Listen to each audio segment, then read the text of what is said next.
Good morning, party people. Welcome to the first edition of Fashion Fridays in 2019 on Is Nathan on YouTube. So we've been talking and discussing about, it's kind of a hard thing for me to cover fashion for northern and southern hemispheres. Obviously the northern hemisphere right now is in winter, we're in the middle of summer, it's very hot, you guys are quite cold. So we're going to go through today and talk about denim and how to customize and distress your denim. We can do this in longs and shorts, so it matches for everyone. So hopefully you guys are happy with this. So what I'm going to do today is kind of give you some tips and tricks that I use personally to customize my denim. I'm going to show you the tools of the trade, how to do it, and then a bunch of different varieties. So as you can see here, we've got some white jeans. These are some shorts that I've already made myself with some rips. Got some black versions. I'm wearing a clean dark denim here now that I'm actually going to customize today, show you how I'm going to do it, and then show you what it should look like in the end with some that I prepared earlier. So what you're going to need for today's video is a Stanley knife, a craft knife. You can get these at like craft supplies, $2 shops, anything like that. If you're young, make sure you get your parents' permission. Be safe with these things, they're very sharp. You're gonna need a pair of scissors. I just use any scissors, it doesn't really matter too much. And you're gonna need an old DVD case. This one's from Murder on the Orient Express. Nothing in it, but this is what I'm using, and you'll see why very soon. Okay, so the first thing I'm gonna do with the pair I've got on right now is you need to measure out where you want them ripped. Now, I tend to personally go where they get the most wear and tear, so they look more authentic. Generally, that's around the knees, sometimes around the base of the pockets, and also around the ankles. Now, I don't know if you can see here, but these are quite cropped, so I'm not gonna do the ankle. What I might do though is unstitch the hem here and have them as a raw edge at the bottom. Okay, so the first step I do here is to measure out where the knees sit comfortably on my jeans. In order to do this, I stand up, pull them down, make sure they're sitting kind of how they would normally sit. That's my spot in the knee. I get my scissors and I make a small incision in the knee.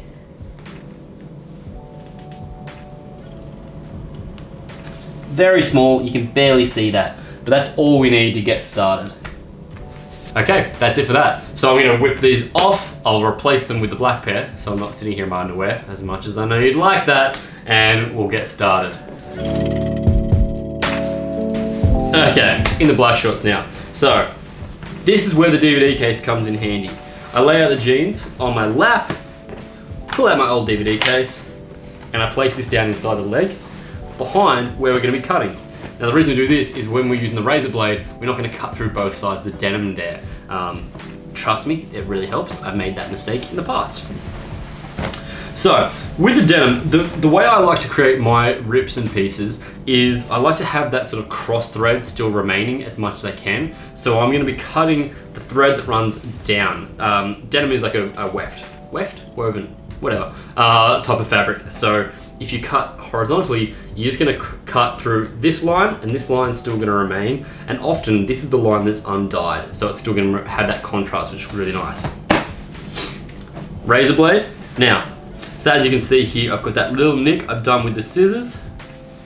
I'm not calling you little nick, this is the little nick. I'm going to get my blade here, and I'm just going to start with a small incision horizontally across the denim. Now you can see here if I pull that apart, that's actually going to split just down that line, but you can see how the white thread still remains. Now realistically, you can actually start with just one single cut and pick away at it.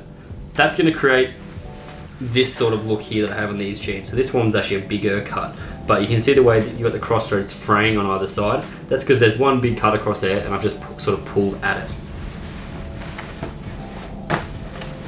So we've got that, but I want to make this quite a big rip on the knee. So I'm actually going to cut that a bit further along. Don't worry about being too precise. It all kind of adds to the effect. You don't want those super clean machine cut rips in your jeans because they just look fake. This kind of gives it a bit more authenticity. Now, the next step we're going to do here is we're going to add another cut straight above that, maybe 3 millimeters above. Those of you in the US, do you work in millimeters? I know you work in inches and feet and miles, not centimeters and kilometers, but do you work in millimeters?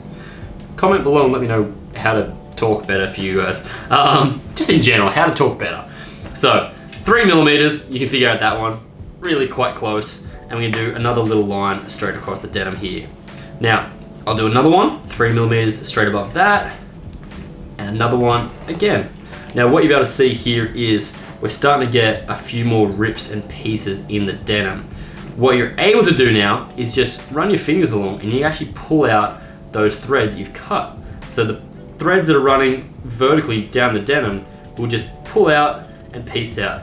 So anyone that knows me knows when I'm wearing ripped denim, I have a habit of sitting and picking at the cross threads. I don't know if it's a bad habit, a good habit, but I'm forever kind of just making the holes bigger. So that's what we're doing here is you can see as you pull them apart, you can then start to pick out these cross threads. And what you're left with is just the horizontal weft running across the denim. Now, you can go as small or as big as you want here. I always recommend starting small. You can always make them bigger. So again here, I might do another few little lines here below the horizontal strip I've already done. 1, 2, 3. And you can see again, I can start pulling that apart and you'll see the weft come through. What this is gonna look like when I'm done is this. This is quite a big rip I have here. This is a looser pair of washed out denim that I've used. Now, I've also put these through the wash. That's why you can see this like kind of softer look to the fabric. It's because it's gone through the wash now. This is a rigid denim that's unwashed. So when I've washed these, the softness will come out, the threads will pull out, and you get this like soft, frayed, really authentic looking rips here. You can see at the bottom here where I've done a few smaller ones, that's where you get those cross threads still inside. Now you can do it, as I said, as small or as big as you want. I like to add little details here. You can see like on the back pocket, I've added another little patch here. That's where my wallet would sit. On the ankles, because that's where the heel of my shoe sits sometimes, I've added a few in there. So when looking for a denim, you want to get something that has a bit of rigidity to it. What that means is not too much stretch. So you want to have a look at the elastane content and see how much that is. The more elastane, the harder it is to rip and get those nice even. It can kind of warp and stretch the fabric a little bit. So this is quite a rigid denim, only a little bit of stretch in it. So I'd suggest having a look through. I got these from like Boohoo on sale. I think they were $10. The ones I'm wearing right now, these ASOS, these were I think, I don't know, 20 bucks. You can get some cheap denim to sort of test out your skills. I wouldn't go finding your favorite pair of denim and cutting it up straight away because you might regret that. As I said, start small, have fun with the process, get creative. Some of my favorite pairs of jeans are ones that I've kind of just like kept going at and they become amazing. So that's it. I hope you found this educational, entertaining. I want you guys to test it out yourself. If you want to see more how-to videos, please comment below. Don't forget to follow me on Instagram @isnathan. Subscribe, all that fun stuff. I'll see you guys on Monday.